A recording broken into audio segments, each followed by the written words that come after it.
Salut les snatchers de dumbbells, moi c'est Mel et sur ma chaîne on parle de CrossFit. Aujourd'hui je vais vous parler de Glassman contre Rosa. Je vais vous expliquer pourquoi on y a gagné au changement de leadership au sein de CrossFit Inc. Faut rendre à Glassman ce qui est à Glassman.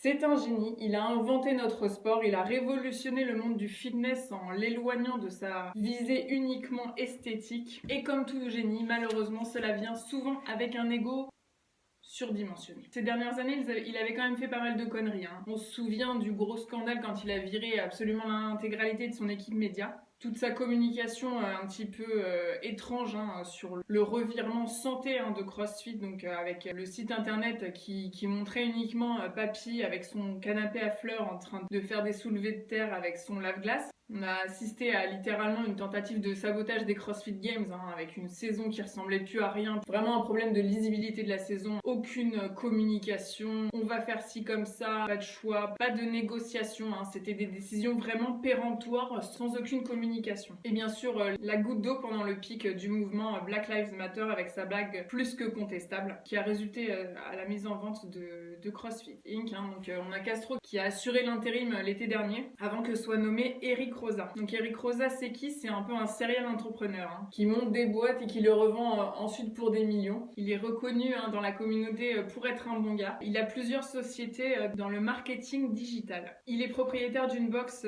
CrossFit Sanitas et il est affilié depuis 2012. Bergeron dit de lui qu'on n'aurait littéralement pas pu tomber mieux pour reprendre la suite de CrossFit. Il a plein de projets, plein d'idées pour le futur et qu'il a mis en place un open sans matériel, complètement accessible et faisable au poids du corps. Il a créé des catégories pour les athlètes handicapés, une catégorie adaptive. Il a mis en place des bourses de CrossFit pour les athlètes dans les milieux défavorisés aux États-Unis et il réintègre les Games au centre de la communication CrossFit. Je pense que je suis pas la seule en disant que j'ai été inspirée par les reportages Netflix pour franchir les portes d'une box. Il procède également à une grosse refonte du calendrier de la saison, j'en ai déjà parlé. Et en plus, il est quand même sacrément plus beau gosse. Bon, ça après, ça vient peut-être de mon goût pour les chauves.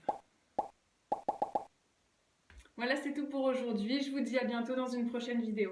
N'hésitez pas à liker, à vous abonner, à partager et on se retrouve vite.